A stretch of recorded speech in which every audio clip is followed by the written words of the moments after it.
Clap it up for Angel Is, everybody. Straight from East Los.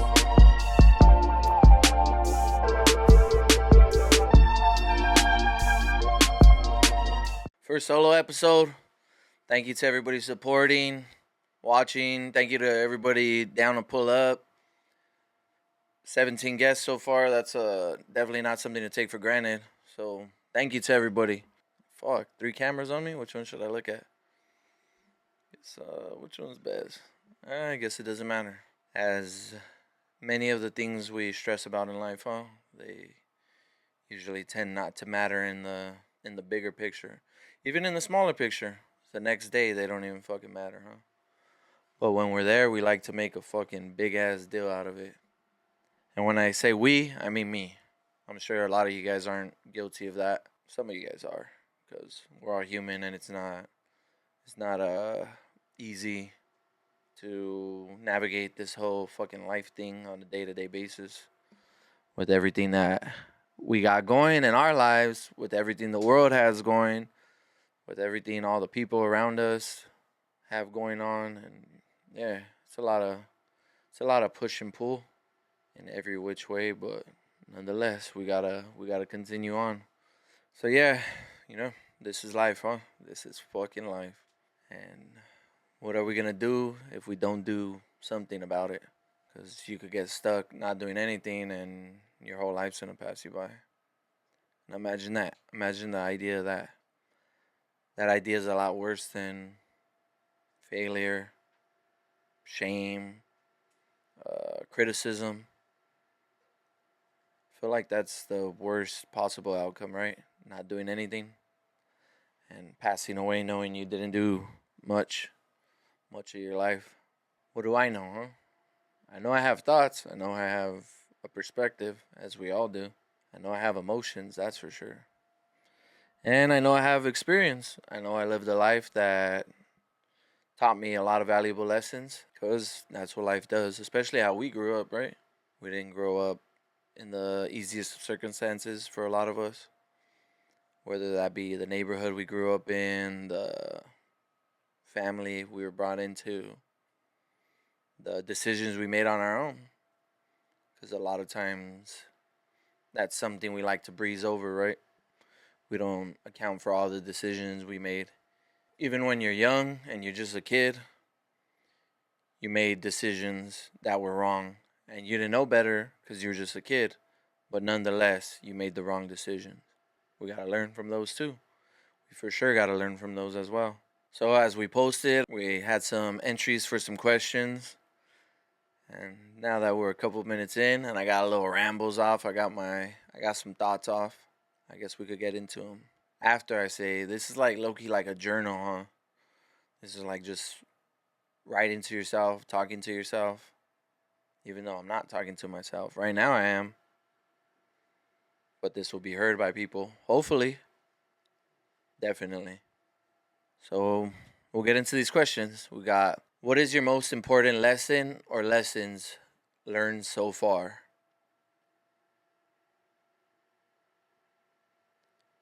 So I saw some of these questions. I thought about them a little bit. I didn't really ponder on them. I didn't really put too much effort into thinking about them. I definitely didn't write anything down about them.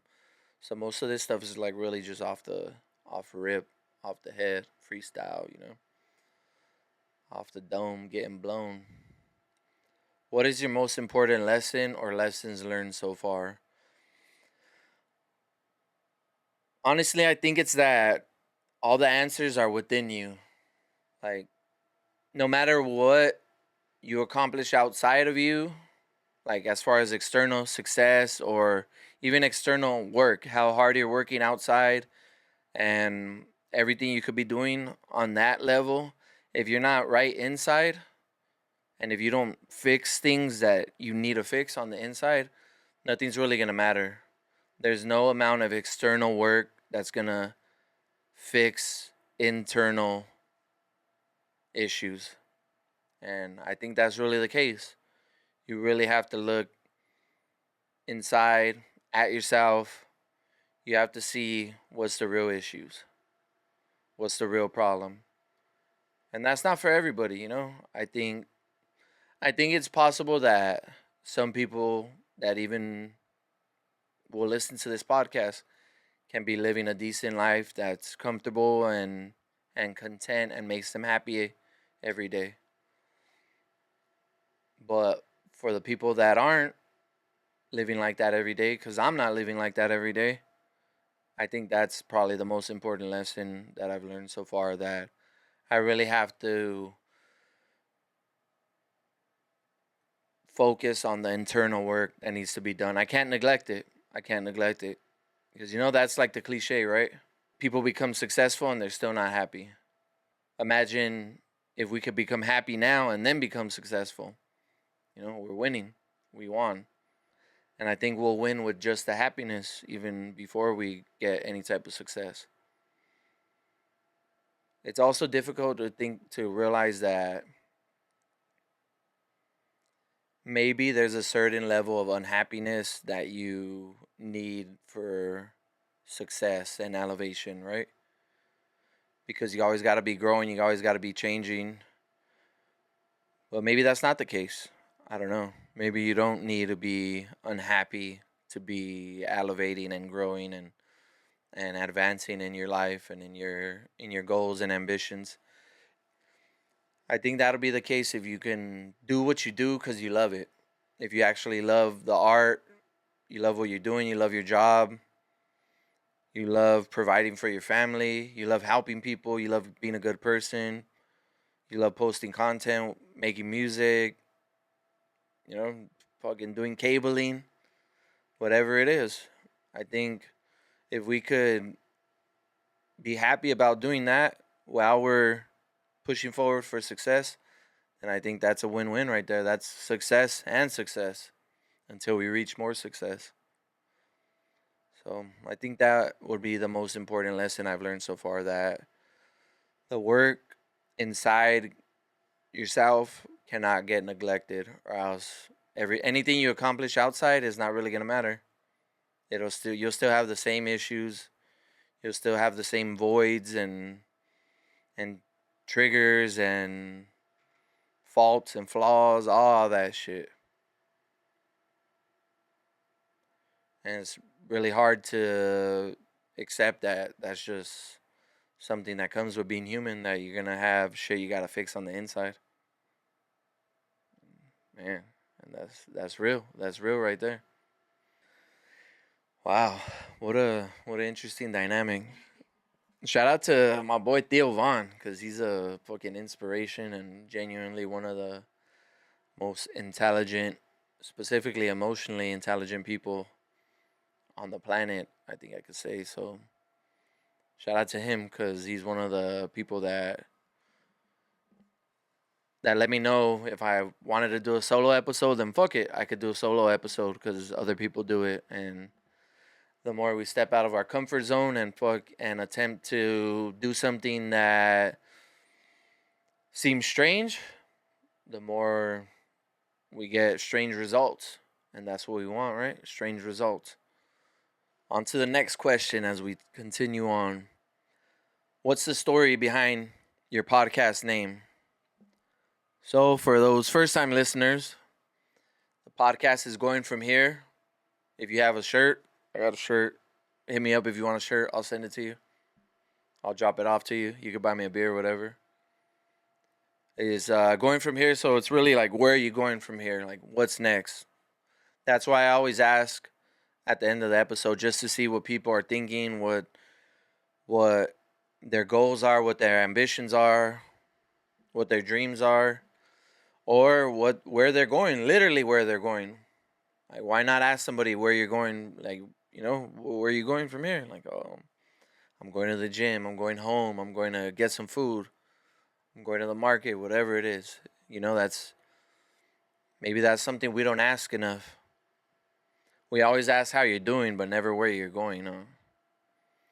So, yeah, I came up with the podcast name by, literally, I'll give you guys full context. I was at Panda Express waiting for some food, And we already had the idea of the podcast. We knew we were already building towards it, starting to set up the studio, buying our furniture and shit. But I didn't know the name. We didn't know the name, and I had my field notes. Shout out to Field Notes, the company. It's not this one. It's a different notebook. But I love carrying these around. I got them. I carry them anytime you see me, wherever I'm at. I got one. So I had my field notes at Panda Express, waiting for my food, and I just started writing down ideas. I wrote down a bunch of ideas, maybe 15 ideas. I got it framed in our house, and going from here was one of them. I wish I could remember some of the other ones. They're like I think Greatness or Nothing, Infamy. There was just ideas I was just spitballing, and we got to going from here. And I discussed it with my business partner. We went through the titles and names, and we agreed that going from here was the best one on that list, and we moved on with it. And that's what it's been. GFH, going from here. Where are you going from here? Shout out to all the guests that have been on here. Also, shout out to Jesse too, cause he reversed Uno'd and asked me where I was going from here. So yeah, that's where we got the podcast name from. Field Notes. I'm ready for that sponsorship. I'm ready when you guys are ready. Field Notes, writing down ideas, and that's how it came about. And I think it's pretty good. It sounds good. It got a good ring to it. GFH. The initials are nice too. If it was a tagging crew or whatever. GFH. Do a GFH bomb on the 5. Right there by Mama's Tacos, I'm going to do a GFH bomb. Shout out Mama's Tacos. Shout out my boys. What's the most memorable moment of your podcast so far? Most memorable moment of the podcast so far. Like, obviously, every podcast has been interesting in its own way. Of course, I appreciate every guest that's been on and been willing to share and step out of their comfort zone. But I think the story that Paul Hallowen said about how his parents met during World War II, I believe his father was in the Netherlands and his mother was in Australia, and his dad had to leave because of the war. And I believe his father proposed to his mother over the phone from all the way across the world. So just that story was probably one of the most standout moments. And also just to realize how far, how short, not how far, how short amount of time that something like World War II was. Because that was his parents, and he was sitting here right here in this exact chair and telling that story. And that's fucking crazy. That's crazy. Those were his parents that had to deal with the repercussions of the whole fucking world going to war with each other. And now he was right here sharing his story. So time is a trip like that. Time is a trip like that because we think like it's always so far and so close at the same time. And it's time is like it's such a bitch to try to process, you know? It's like it's hard to wrap your head around what time actually is, cuz technically it's nothing, but technically it's everything, right? That's what we're always worried about. Oh shit, I got to do this. I got this deadline, I got this event. I got to get a certain amount of time in at my job so I could get bigger checks. Well, that's what if I put in time on my dreams, on my goals, the payoff will happen. Like time, right? Because time is how we conceptualize sacrifice, right? We don't say, oh, I sacrificed this many hours. Like, nah, I put the time in. But really, you are sacrificing. Like, I'm sacrificing sleep. I'm sacrificing reading. I'm sacrificing scrolling on my phone or watching some TV right now by trying to conceptualize what I mean, talking about time. So I think that was probably the most memorable moment of the podcast just because it was trippy to try to realize or try to process that somebody that was right here on the show was literally affected directly by World War II. He wouldn't even have been here if it wasn't for World War II. So probably that. I think that's a good answer. And shit, who's to say otherwise, right? Damn. Shout out to my boy Jaime. This is my second Guinness I've ever had in my life. He dropped it off, or he brought it the day of the podcast launch party. So I gotta shout out him specifically because this shit says established 1759. So that's literally Guinness Drought Stout, made in Dublin, was around before America had its independence. So there you go. If we're speaking about time, that's another one right there, huh? All right, so we got another question. What is one skill you want to develop over the next year? I heard Alex Hermosi, he was on Modern Wisdom with Chris Williamson, and he said the most important skill you could develop is the ability to be in a good mood for no reason. The ability to be in a good mood for no reason. So when I think about that, like, right, that's not happiness, right? Because happiness is in the moment. It's not sustainable in a way, but to be in a good mood, it's more like a presence, like a peace, like a calmness within within yourself when everything around you is going crazy. It's life, it's the world, it's existing, it's dynamic, it's changing, it's hectic, it's busy, it's traffic, it's fucking loud, it's eventful.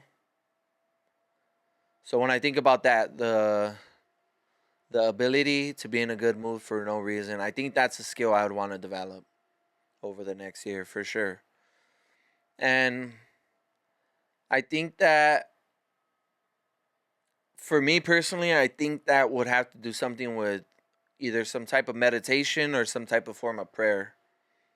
Like something where I could really find some peace and some stability on a day-to-day basis and put in the effort. You got to put in the effort. You always got to put in the effort. Which is weird, right? Cuz they talked about it. They said we could be in a bad mood for no reason, but can we be in a good mood for no reason? So can we get to a point I'm so conditioned to be in a bad mood for no reason that it comes naturally, right? But if I try to be in a good mood for no reason, how much effort would I have to put in? How much training my mind? How much of a prolonged time period would I have to really try every day to be in a good mood? I mean, it's not going to be 1 day or 2 days or 1 week. It's going to take some effort. But I think that's probably a skill I'd want to develop over the next year for sure. The ability to be in a good mood for no reason. Or even the ability to have a reason to be in a good mood. To find a reason. Gratitude, right? Gratitude, just fucking enjoying this beer, enjoying this moment right here with you guys.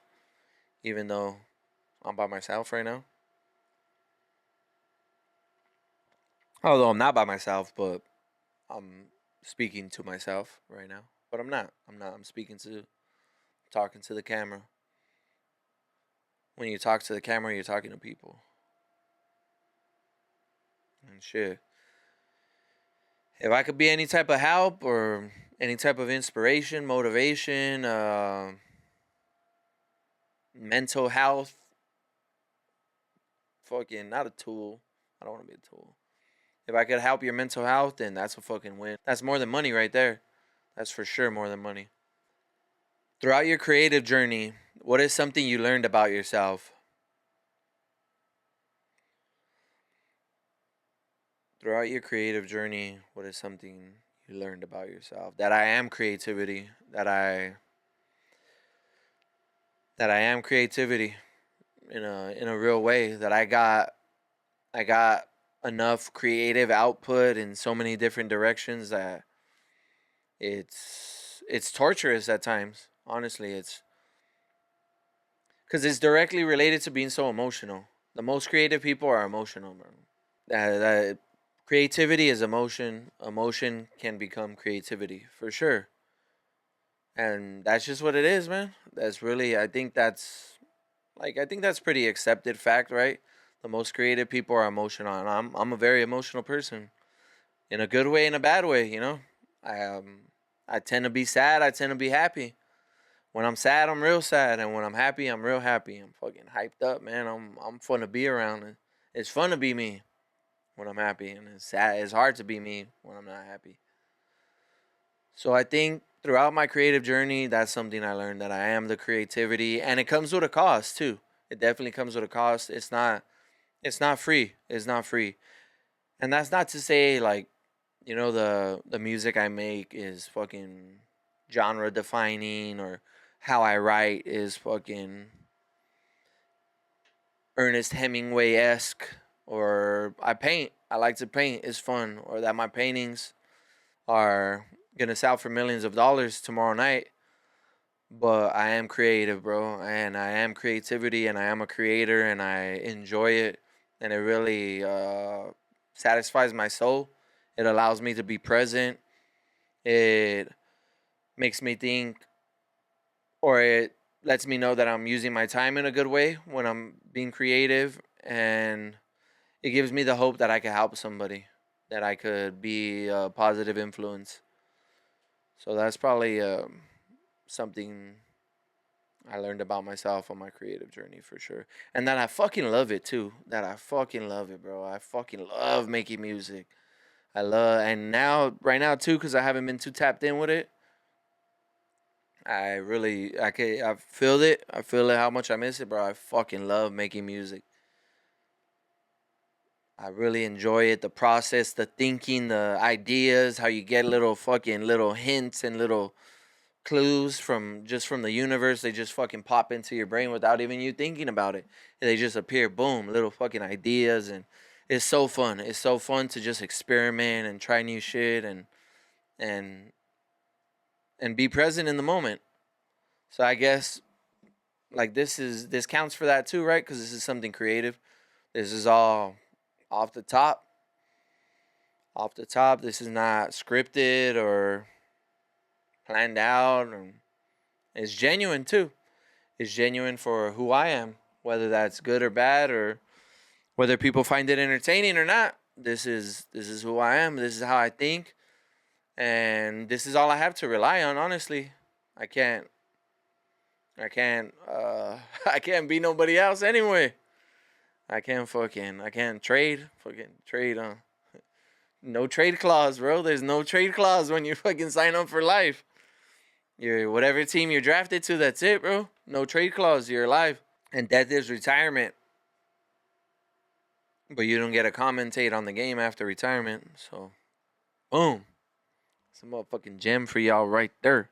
All right. Next question. Nah, this ain't even a question. This is like a prompt. I call it a prompt. It's a sentence. F America, no freedom here. So, F America, no freedom here. You motherfuckers don't clip that and fucking think I'm trying to destroy the country or some shit. So, somebody said F America, no freedom here. I would have to think that that's directly related to the ICE raids that are going on, specifically in LA, which is where I'm from. So, F America, there's no freedom here. Like,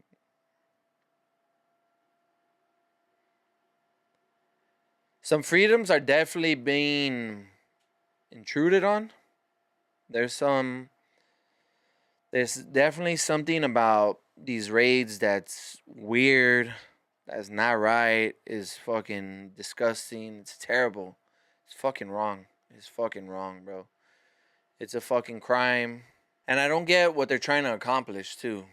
I don't get what deporting people that have like regular working people will accomplish.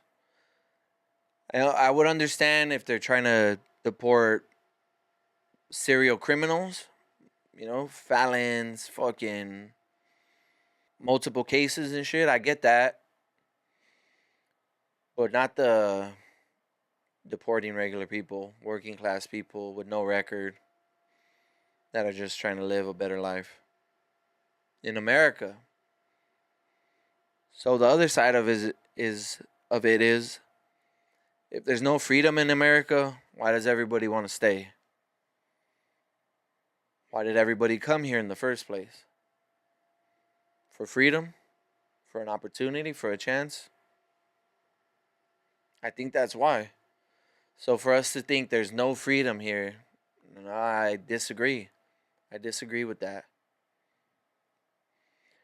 There's rules that we have to abide by that we don't agree with. There's definitely some unfairness. There's definitely some divisiveness. There's a lot of hate and a lot of you're wrong, I'm right. There's a lot of tribalism right now in the country.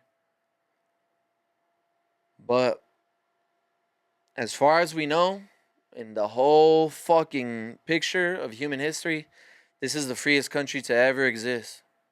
This is the country with the most freedom. I'm literally filming a podcast, speaking my mind without any legal consequences being possible. Maybe some people won't like some shit that I say. That'll definitely be the case, because that's what happens when you say shit. But this is freedom. This is freedom, bro. As much as what's going on is wrong, there's still freedom here. And I think it's okay for people to be opposed to the raids and still love our country. And still recognize that there is freedom here.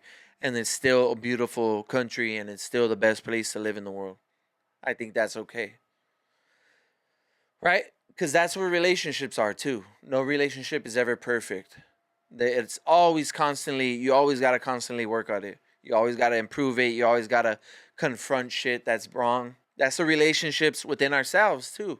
With our own being. You always got to confront the shit that's bad, the shit that's wrong, the shit that you're fucking up on, the shit that you got to stop. The shit you got to, but you have to be able to acknowledge the shit that you're doing well too. You got to be able to balance it out. Because that's what being attached to something is. That's what being a person is. And we're attached to this life.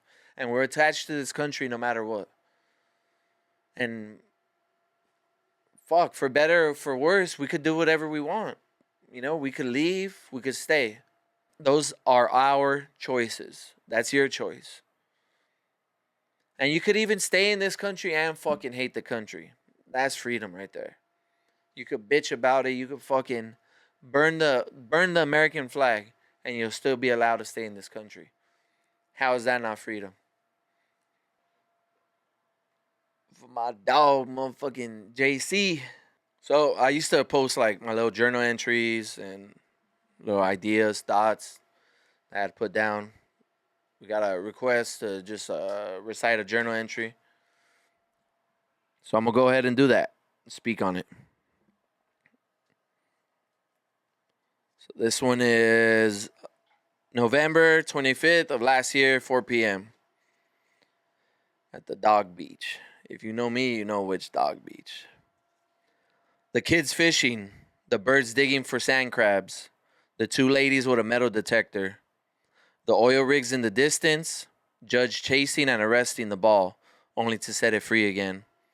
All in pursuit, all searching for something, all working. Some for fun, some for business, some for survival. Which of the living is the happiest? Which is the most outcome dependent? Which is the most present? And which is already thinking of the next time they are coming back?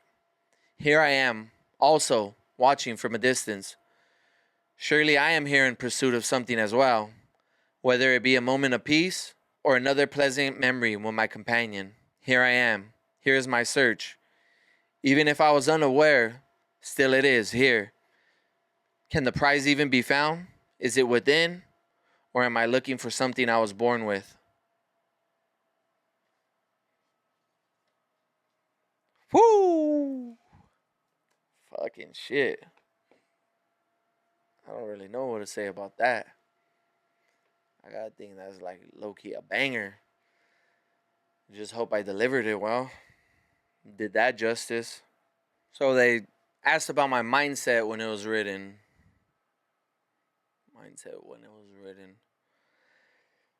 How I write is just letting it flow. I just always let it flow. I don't force anything. My thoughts are just stream of consciousness. It just happens. It just happens. And especially in places like that. I was at the beach with Judge. Shout out to Judge. And how could I not be able to write, in places like that? Places that I feel inspired, places that I feel at peace, places that give me something to think about. So that's usually how it is for me. I just write and I let it be. I don't worry about it. Same thing with my music. That tends to be a problem because I could finish half a song, and if I lose the string that I'm following, the thread, if I lose the tracks that I'm following, then I usually don't finish those songs. If I write the whole song through, then it has a better chance of getting recorded. But if I write half and try to write half the next day, it usually doesn't work. So when I write like that, it's just present. It's just present. It's straight through. It's no hesitation. It's no worry. And that's probably what makes it so enjoyable for me. So yeah, that's that. That's that one. That's my take on it to the best of my abilities. Talk about home in depth. For those of you who don't know, which probably not a lot of you guys now, if you're listening, but hopefully it is though, because that means the podcast is doing well. If new people are always coming in, right? So I'm from East LA, East Los Angeles, 90023, the 323 right there, right off Whittier and Dittman Avenue, Whittier Boulevard. So when I think about home, I think about palm trees. I think about nice weather, sunny days. I think about the metro, fucking passing, making a bunch of noise. I think of good times, honestly. I think of pride when I think of where I'm from. I think of how much I love it, how much it's a source of strength for me. And I love that that's the reality. I love that that's the fact.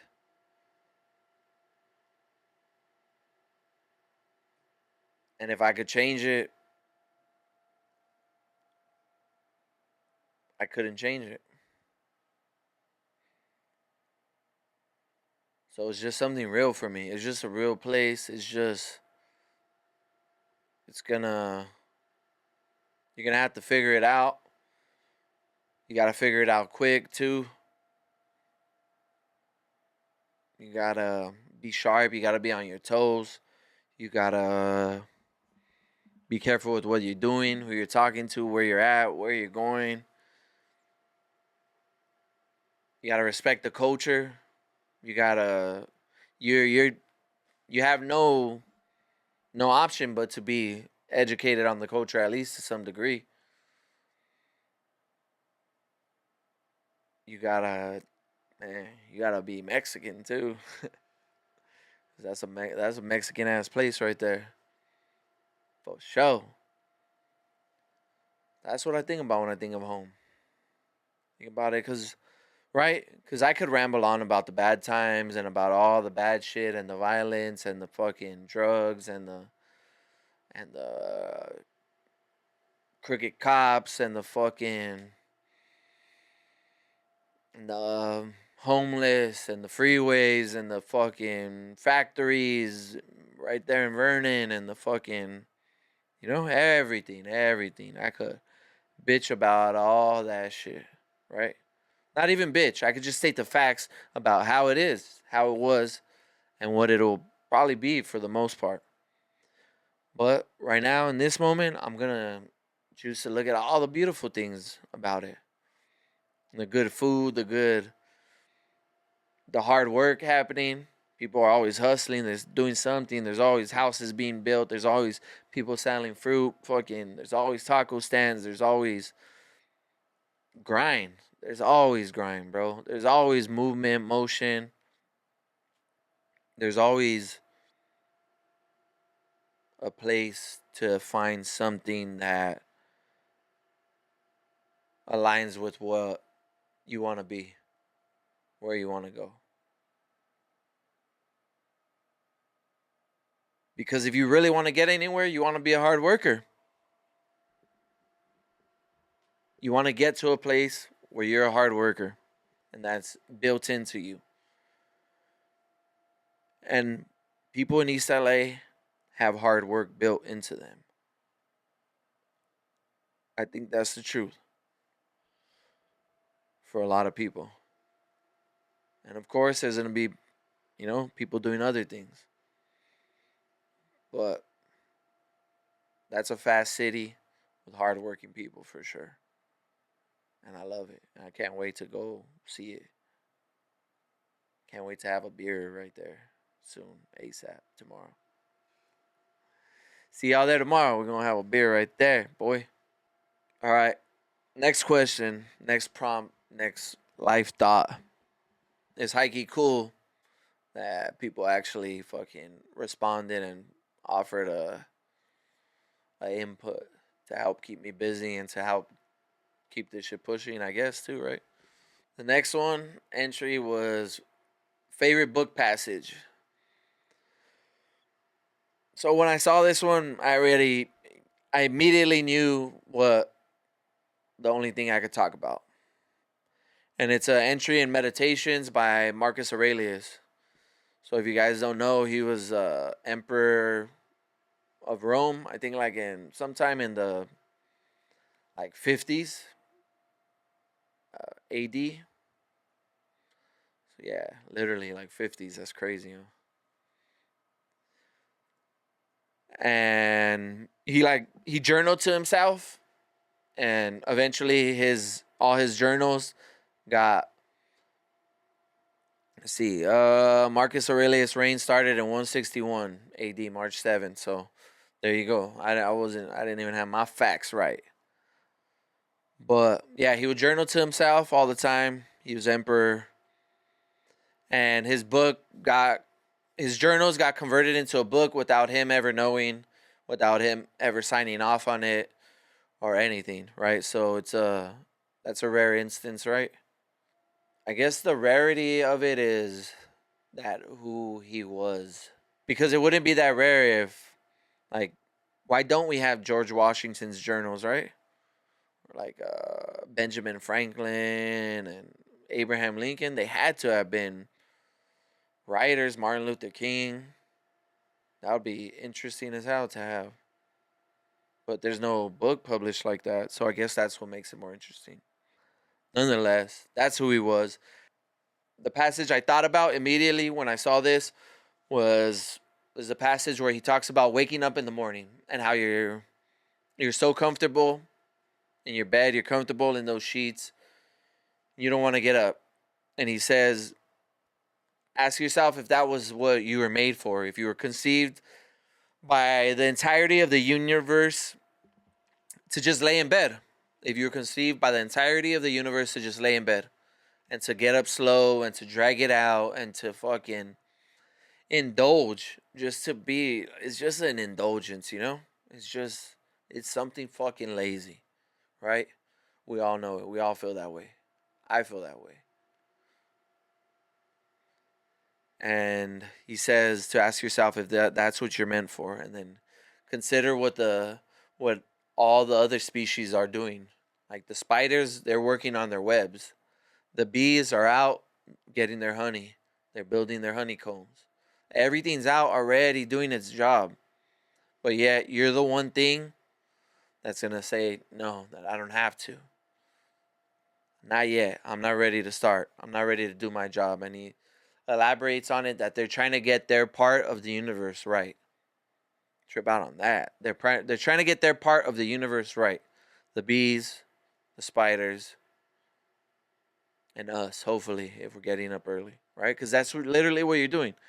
You're getting your part of the universe right. Whether that's your home, get that right, which is fucking incredibly difficult. And I think about that's probably one of my favorite passages in a book because waking up on time, getting out of bed enthusiastically, it's the simplest hard thing to get right. Like it's not you're not thinking about a problem that you got to solve. You're not fucking writing a song or you're not going to work or it's nothing like that. It's just I got to just get up. I just got to move my body. I just got to move my body a little bit. I just have to boom, shake it off and get out of that state that I was in. So, yeah, it's the simplest hard thing to get right.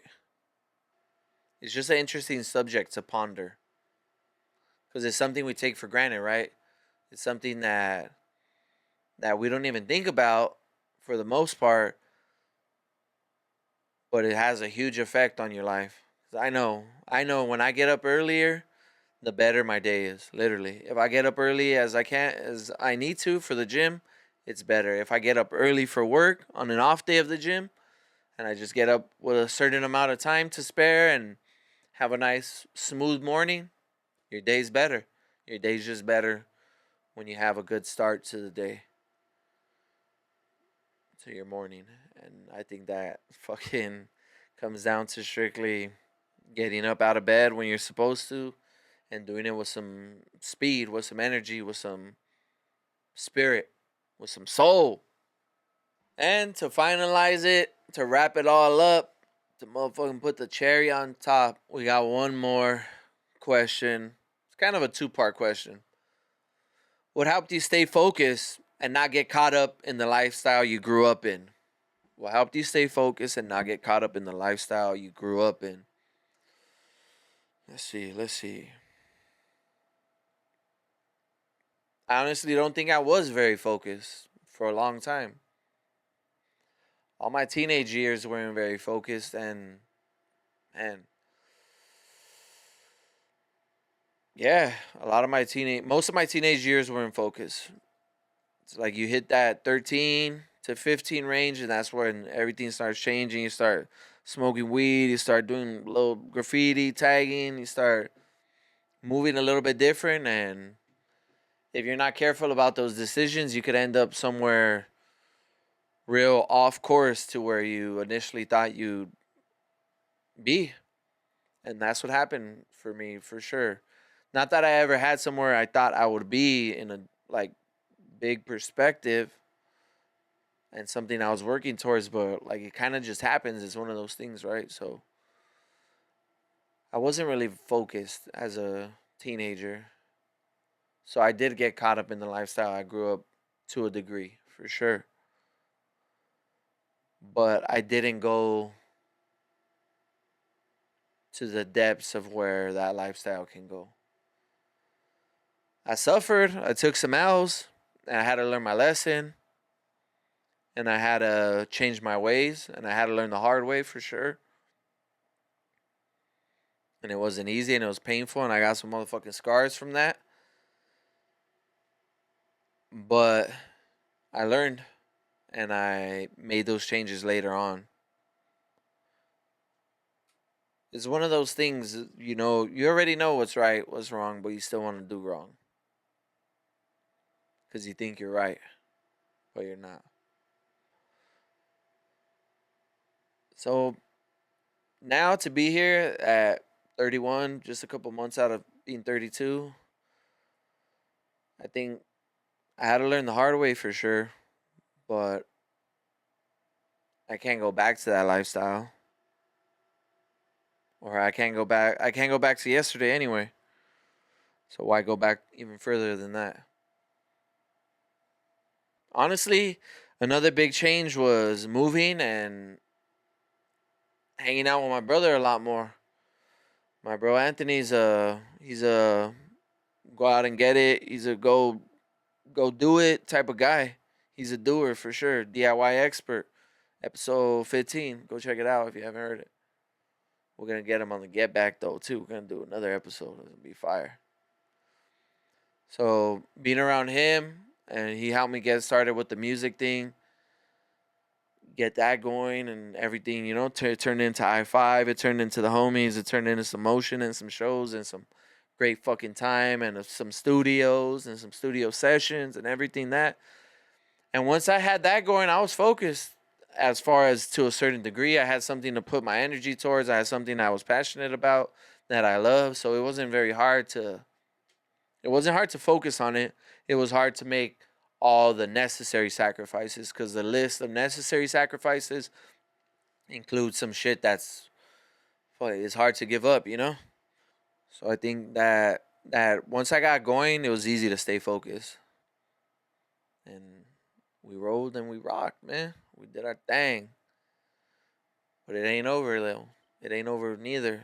And we're going to figure it out. We're going to see what's next as well. We're going to do something. Got to do some music, too. Got to get some music out. Got to hype some people out. Got to get some more fucking podcasts going. We got to get some motion. More motion. Got to do some day job work. We got to do everything. We got to read. We got to fucking write. We got to learn, improve. We got to be honest. We got to be empathetic, sympathetic. We got to do it. We got a lot we got to do, huh? Now we're going to do some more solo episodes. We'll see. We'll see how the edit goes. Shout out to my engineer. We'll see how it turns out. And we're going to keep it rocking and rolling. And this is GFH, episode 18. Clocking in, clocking out. Went by, and we'll see how this turns out. And drop a comment where you're going from here. And we'll talk about it. Yay, yay. Boom, boom, boom.